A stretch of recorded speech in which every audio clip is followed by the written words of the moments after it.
Hola mis hermanos, ¿qué tal? Aquí estoy otra vez para traerles la segunda parte de nuestro estudio sobre la vida y los hechos de Gedeón. Quisiera hacer primero una breve recapitulación de lo que hablamos en el capítulo pasado, el cual fue titulado En medio de la desolación, un llamado. Y recordemos que Israel estaba pasando por un periodo de dominio de los madianitas. No solamente de dominio, era un periodo de desolación. Los madianitas estaban destruyendo todo lo que Israel edificaba, robándose todo lo que cultivaba y básicamente llevando a Israel a la bancarrota. Y todo esto ha resultado del pecado de Israel, que había caído una vez más en la idolatría y estaba adorando a Baal y a Acera. Estos dioses parece que son recurrentes siempre en los problemas que Israel tiene con idolatría, en las caídas que Israel se da. Y de ahí también hay otra enseñanza, que la mayoría de nosotros siempre caemos con las mismas debilidades, siempre tenemos fallas en las mismas cosas, sea pecados de exceso de uso de drogas, de alcoholismo, de promiscuidad, de pornografía, de avaricia, de ira, de falta de control sobre uno mismo. Parece ser que siempre tenemos caídas con las mismas, tropezamos con la misma piedra. Y eso era lo que le estaba pasando al pueblo de Israel. 200 y pico de años después de la salida de Egipto, todavía Israel estaba cometiendo el pecado de idolatría, a pesar de haber sido demostrado varias veces por Jehová que Él era el único y verdadero Dios.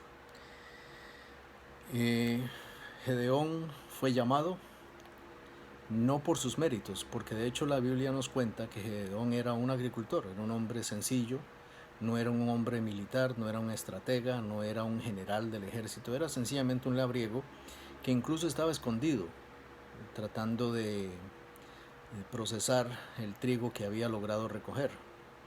Así que pues podemos de esa manera deducir que pues, Gedeón realmente no era un hombre de pelea, no era un hombre de coraje, ni mucho menos.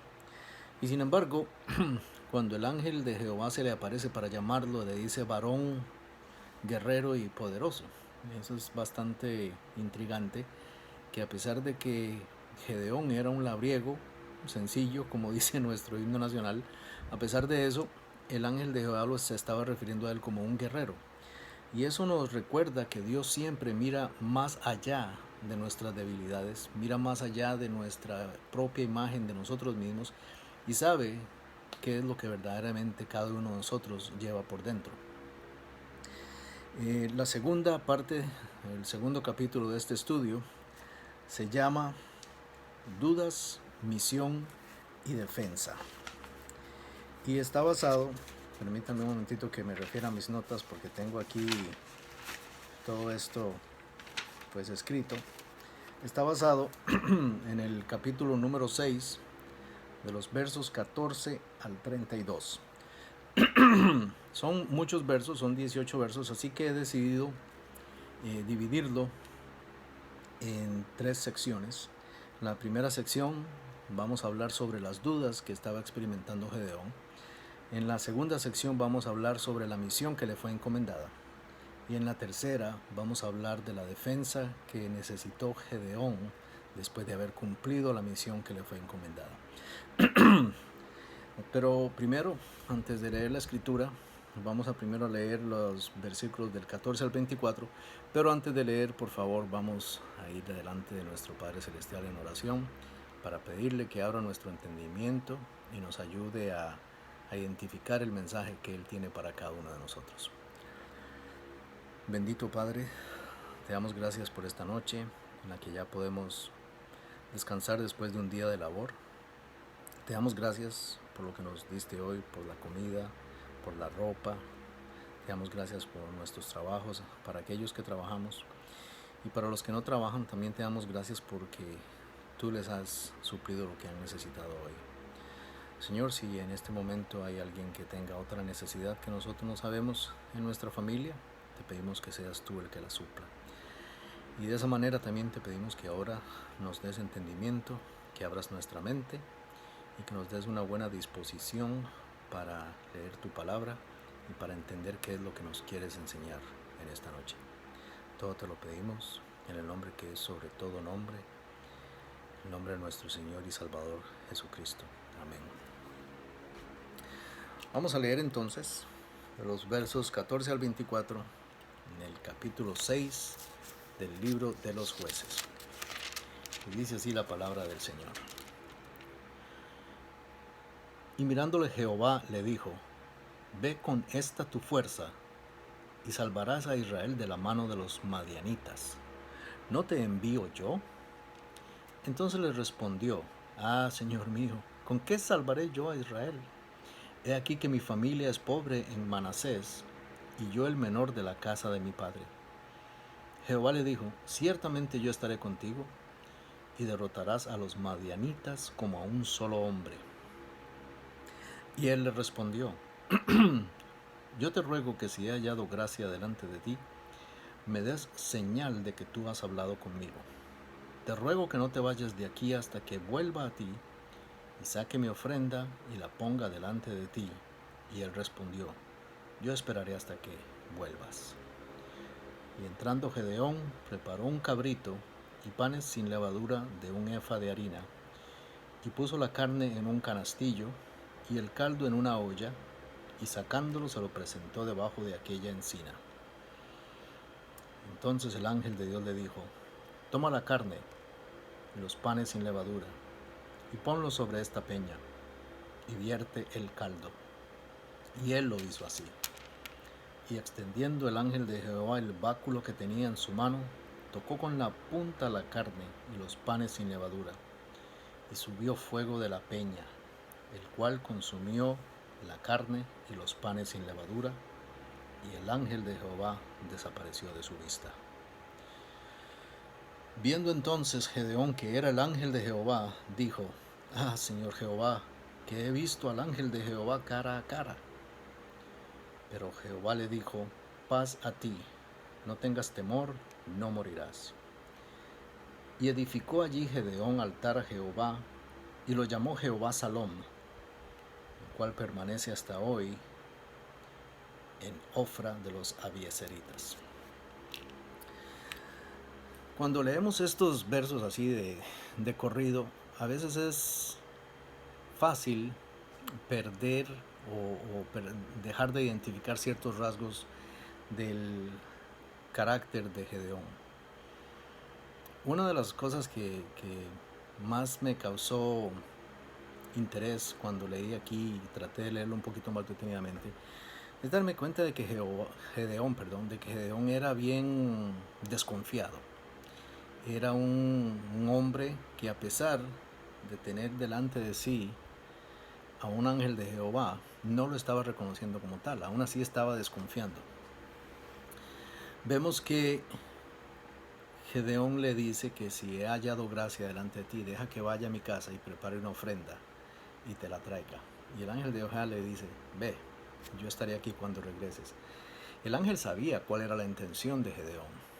La intención de Gedeón no era ofrecer una ofrenda, sino probar si verdaderamente este era el ángel de Jehová. Gedeón, estoy seguro que cuando estaba preparando el cabrito y los panes y la sopa y todo eso, estaba pensando: este charlatán, vamos a ver si verdaderamente es quien dice ser. Y entonces cuando regresa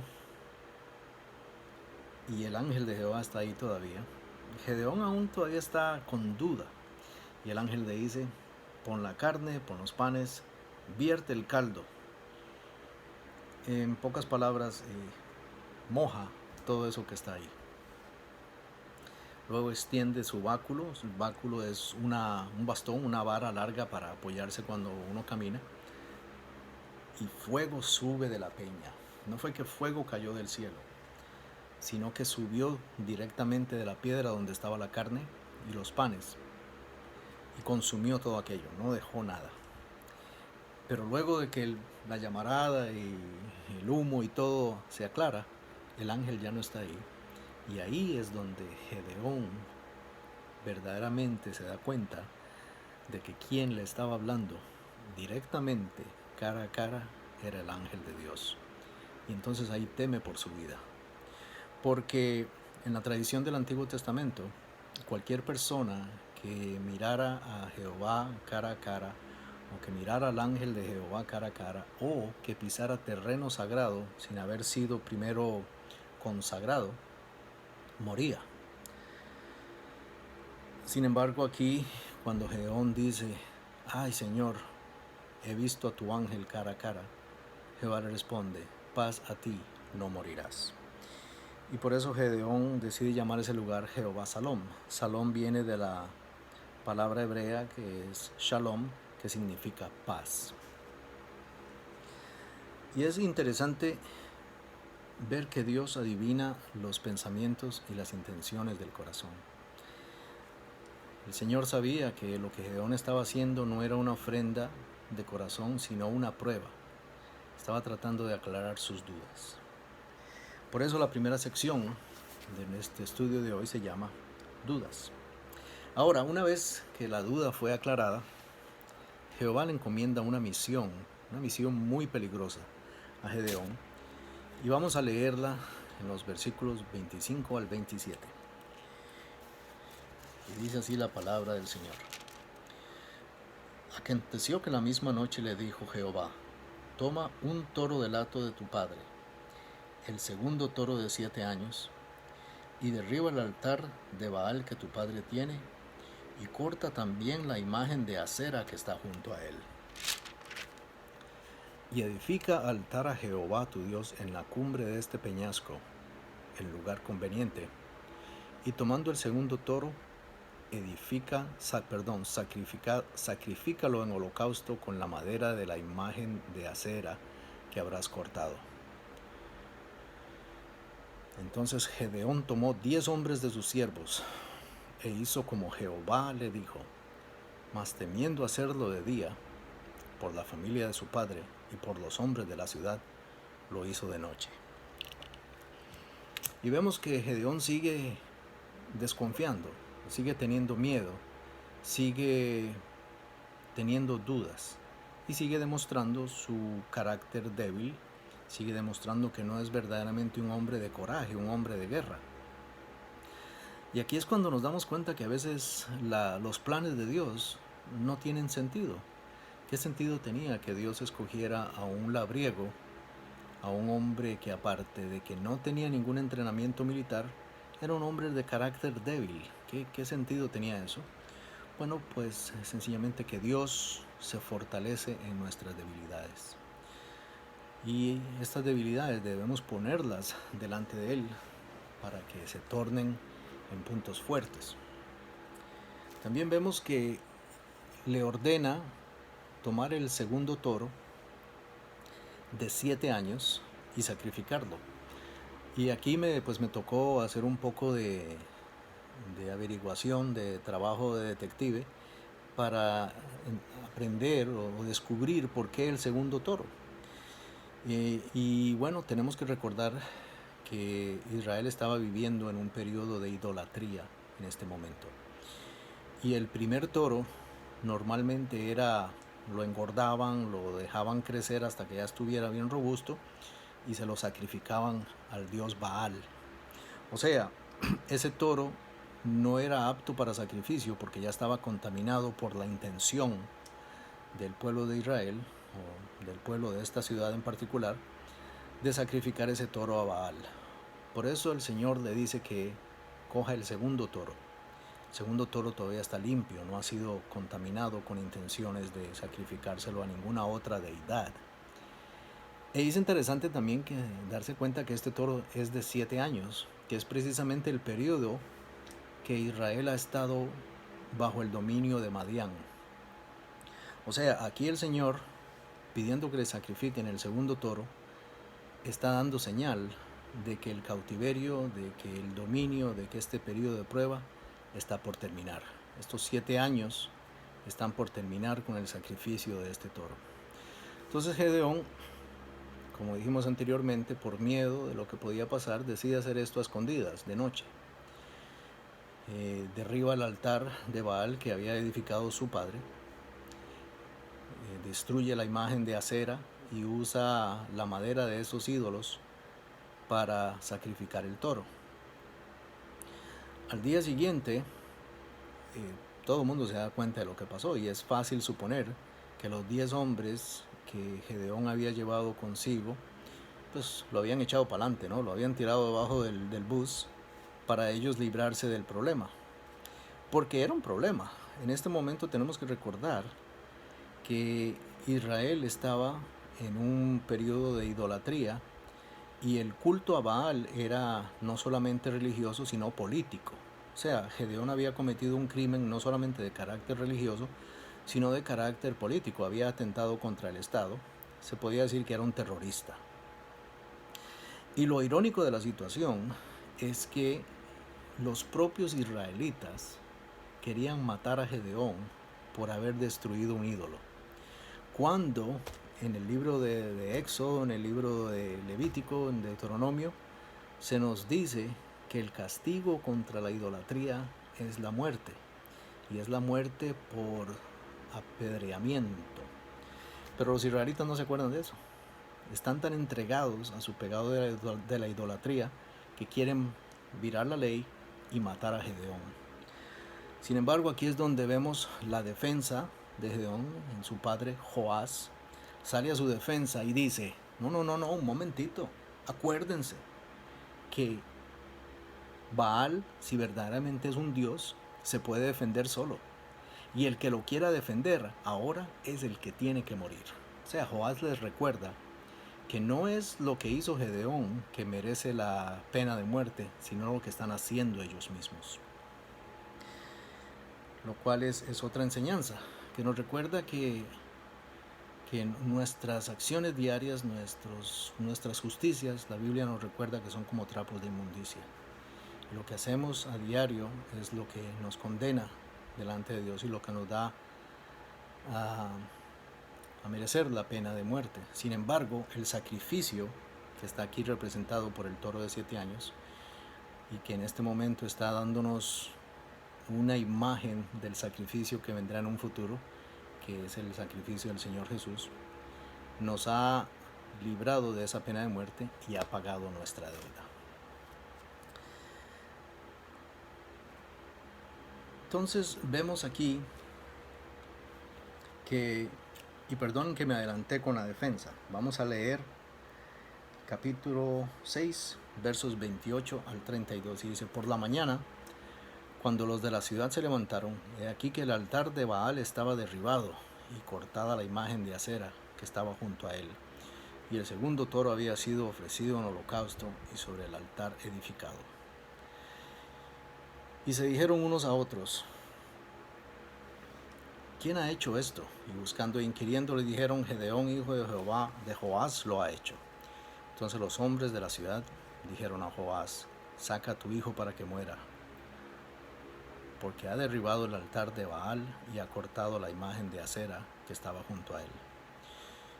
Y Joás respondió a todos los que estaban junto a él: ¿contenderéis vosotros por Baal? ¿Defenderéis su causa? Cualquiera que contienda por él muera esta mañana. Si es un dios, contienda por sí mismo, con el que derribó su altar. Aquel día Gedeón fue llamado Jerobaal, esto es, contienda Baal contra él, por cuanto derribó su altar. Y como dije anteriormente, me adelanté un poco, y antes de leer estos versos elaboré sobre lo que había sido la defensa de Gedeón. Sin embargo, el punto todavía se mantiene, y es que Gedeón no había hecho nada ilegal, no había hecho nada ilícito. Por el contrario, había puesto las cosas en su lugar. Había destruido ídolos y había hecho un sacrificio a Jehová. Y por eso arriesgó su vida. Pero aquí es donde empezamos a ver, como dije en el estudio anterior, los cambios que empiezan a producirse en Gedeón.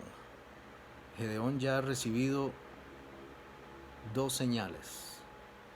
La primera fue una señal que él pidió directamente, que fue: quédate aquí un momentito que voy a ir a traerte algo para que comas. Esa fue la primera señal. Y la segunda fue una señal que Dios le dio, como dicen, de feria, que fue que a pesar de que cometió un crimen que en ese momento se consideraba un crimen terrorista, no fue condenado a muerte, sino que fue salvado por su propio papá. Espero que este estudio les haya servido, que les haya enseñado. Yo aprendí varias cosas en el estudio de hoy. El próximo estudio, permítanme mirar mis apuntes otra vez. Como les digo, estoy aquí apuntando todo. El próximo estudio, capítulo número 3 de esta serie, se llama De labriego al líder y está basado en el capítulo 6, versículos 33 al 40. Aquí es donde vamos a ver cómo Gedeón finalmente decide aceptar el papel que Dios le ha dado, que es el papel de líder militar y de líder del pueblo de Israel. Bueno, espero que esto les haya servido. Los amo, mis hermanos, y nos vemos pronto. Que Dios me los bendiga.